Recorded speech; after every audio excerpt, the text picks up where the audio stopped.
On behalf of myself, Cantor Frankel, Rabbi Bernstein, and our beloved Rabbi Emeritus who's joining us here this evening, Rabbi Stephen Carr Rubin, as well as the entire KI community, I'm honored to introduce Rabbi Dr. David Teutsch to all of you this evening.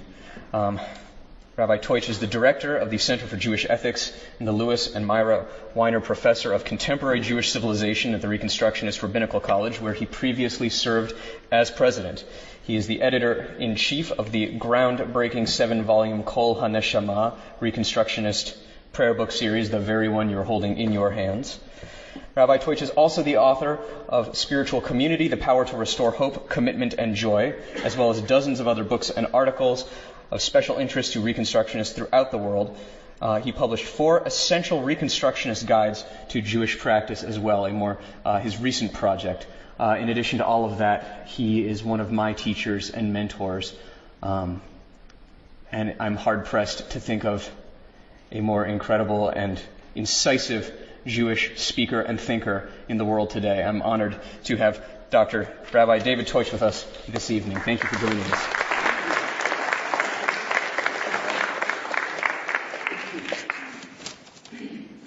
Shabbat Shalom. It's a pleasure to be back in this congregation. Some of you are old friends who I met even in rabbinical school. Others of you I met at the first Reconstructionist convention after I joined the staff of the movement in 1980, and still others are folks that I've met on my trips to Los Angeles over the years. So I also met some wonderful new people tonight. So it's a delight to be back with you, and especially to watch your rabbis and Cantor in action. They are a wonderful group, and I hope you realize how lucky you are. That is not what I usually say when I'm speaking to congregations.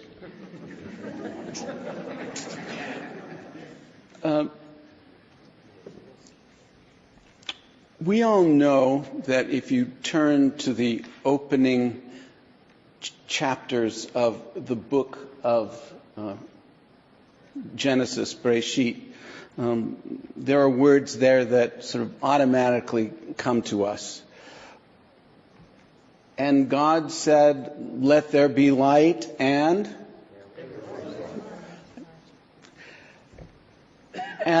we know that same thing of God speaking and then the world being created repeats and repeats in that opening section of Genesis.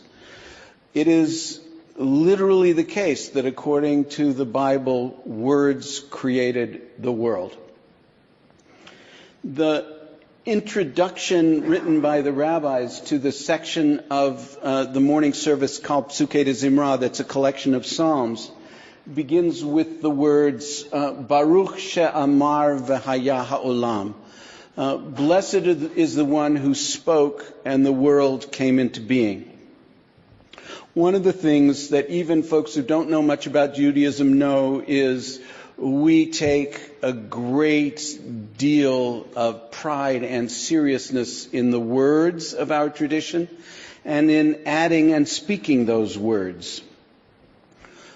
But more than that, underlying that is the idea that words actually shape our individual worlds. Think of the power of the words that were spoken to you by your parents, by your friends. How devastating it was when one of the kids said something cruel to you. I said that in a group recently of adults, and one of the adults says, "It doesn't stop then.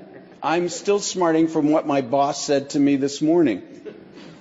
We never outgrow the power of words to shape our lives, shape our sense of self, shape our sense of our own dignity.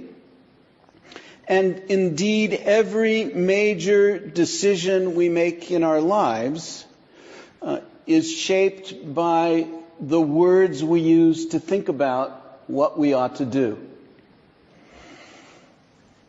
Words shape our lives, our thoughts, our relationships, think how bereft a person is who has never experienced someone saying to him or her, "I love you." How those words fill us with meaning. So if speech is that critical to our lives and to our understanding of who we are, it should not be surprising to us that Jewish tradition considers speech ethics absolutely essential to living the good life. Without a sense of what we ought to do with our words, we live lives in which the most dangerous weapons in our possession are used with abandon. According to the Talmud, God's seal has on it only one word, and that word is emet, truth. And if we think about what we would like to represent as the divine in our own minds, the power of truth is certainly a huge portion of what we connect with divinity. By contrast, I read in the New York Times last week a lengthy scorecard of all the major presidential candidates, and what the scorecard had on it was who had told more untruths during this campaign. And this was not partisan. Almost nobody looked good when their words were investigated with any care at all. Whether that meant falsifying aspects of their biographies or misstating their actions in their political lives or talking about their policies as unwavering when one speech was compared to another, it was clear that they had swerved a great deal. This isn't something we should take for granted. It's an American tragedy that we need to keep score on who among our politicians is telling more lies. And it's an even greater tragedy when a paper like the New York Times spends more time talking about who does a better job of getting away with it rather than excoriating the phenomenon. So speech ethics are critical to our lives, and we all suffer in a variety of ways when we're surrounded by people who don't live up to them. One of the key ideas about Jewish ethics that we've inherited is the idea that lashon hara, evil or bad speech, is a thing that can ruin our society. In the meditation that immediately follows the Amidah, we had it in the service tonight, the opening words of that meditation are Elohai Nitzor Lashoni Me'ra. My God, guard my lips from speaking badly. And by speaking badly, they don't mean having a speech defect. And they don't mean being imprecise in the use of language. They mean saying words that corrupt our world in one way or another. But the phrase lashon hara, to give it the Yiddish pronunciation, is used fairly broadly by all sorts of folks. And what they don't realize is that actually it's subdivided in our tradition into several categories. One of them is motzi shem ra, literally bringing out a bad name. What it means is saying something about somebody that isn't true. I imagine almost all of you at one point in your lives played that game called telephone, where you made a circle and somebody whispered into the first person's ear and that person was supposed to repeat it. You went around the circle, and by the time it got back to the beginning, it bore no resemblance whatsoever to what had been said originally. Which is why gossip is not just lashon hara. It's not just bad speech. It's really motzi shem ra, because by the time it goes through 2 or 3 people, it contains lies. Those lies may not be purposeful lies. They may not be intentional lies, but it's the passing on of untruths. There's a show I like to watch at 8 o'clock in the evening, and so I wasn't paying a lot of attention. I turned on the TV the other night at 7:50, just in time to catch one of the gossip shows.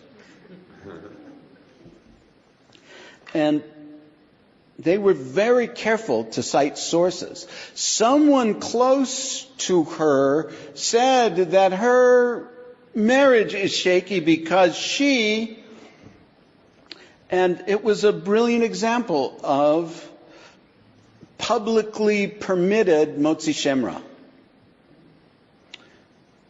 So it's a way in which our society has licensed lashon hara and motzi shem ra to the point where we take it for granted because we are bombarded with it constantly. In print magazines, on TV, even more so on the web. So Jewish tradition in saying you ought to guard your words, you ought not to engage in motzi shem ra, is really making a powerful countercultural statement. The third category that our tradition talks about in that regard is rechilut. Rechilut is speech that creates tension between people. Mark, do you know what Susan said about you at the meeting yesterday? That creates friction, that is libelous and damaging. And rechilut is considered to be a really serious and dangerous offense in Jewish tradition. Rechilut is almost taken for granted in our society unless it rises to the level of actionable libel. We take for granted that behavior. And even in congregations, and I spend a lot of time in congregations all over the country, I've noted that in a lot of our congregations, people aren't trained not to do lashon hara, motzi shem ra, or rechilut, even during meetings.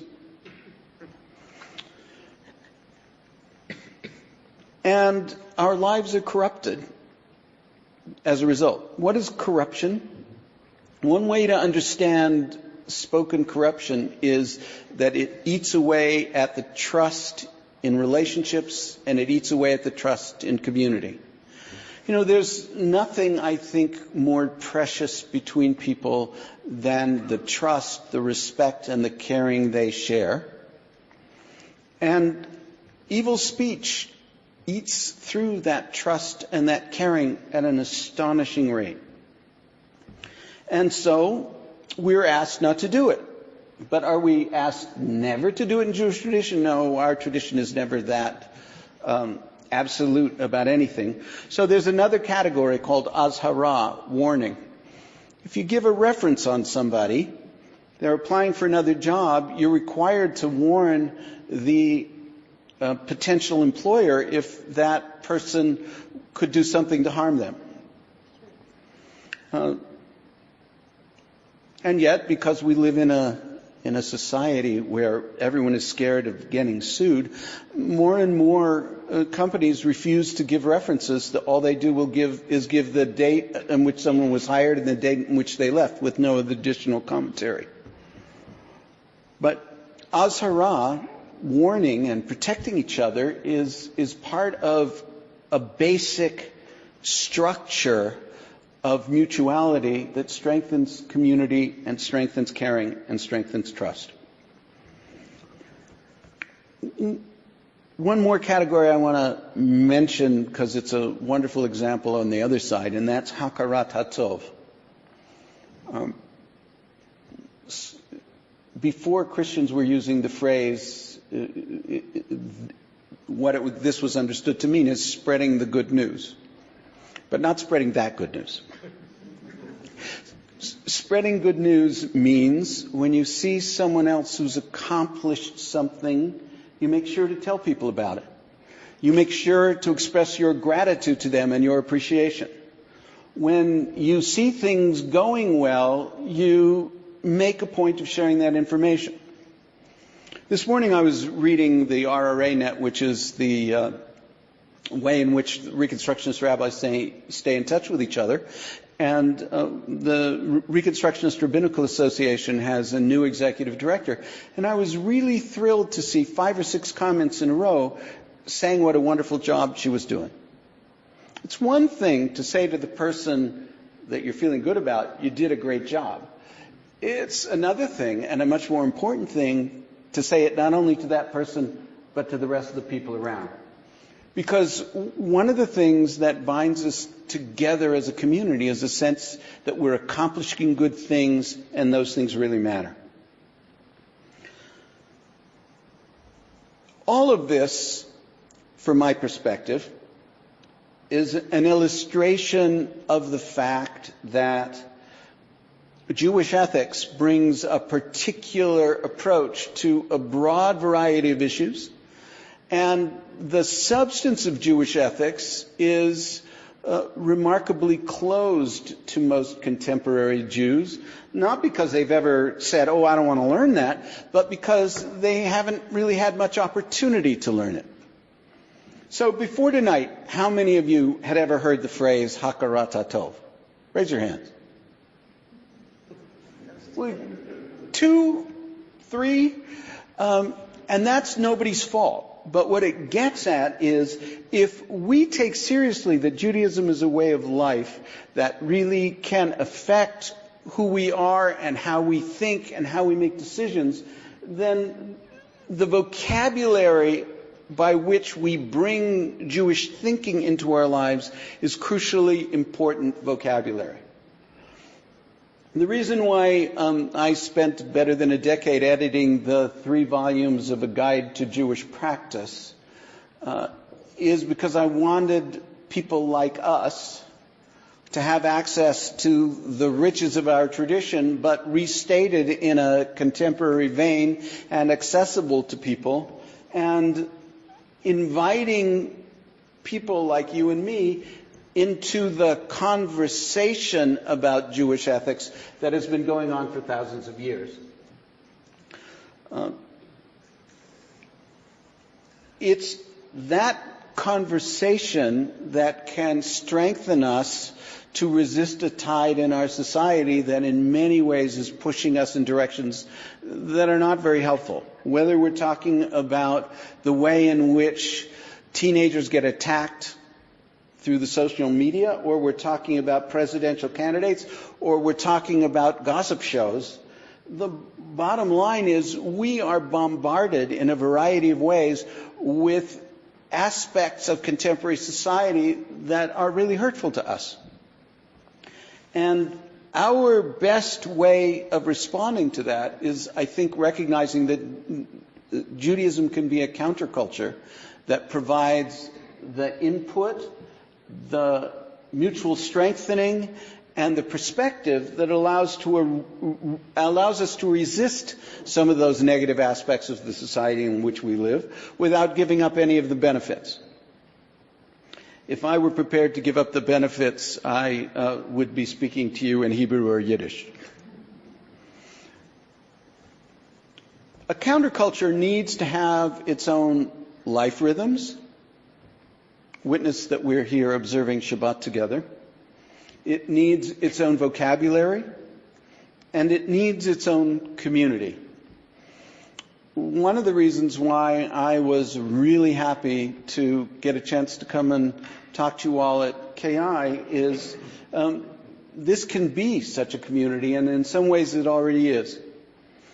But the commitment to learning together and establishing a shared vocabulary, I think is particularly critical to the futures of liberal Jews, because we are inheritors of an extraordinary thick and rich tradition that we only got tiny little bits of through religious school if we attended it as kids, not because we necessarily ever resisted, but because we didn't have much opportunity. And if that was true when I was younger, then it is far more true for the young people growing up today. And we can seize hold of that richness and use it in ways of which we can be proud if we make the choice of doing so. So just as thinking in terms of hakarat hatov and avoiding lashon hara can upgrade the quality of our relationships, so can broad other categories of Jewish ethics and Jewish practice enrich our lives. May we have many opportunities to grow, enrich, and deepen. Shabbat Shalom.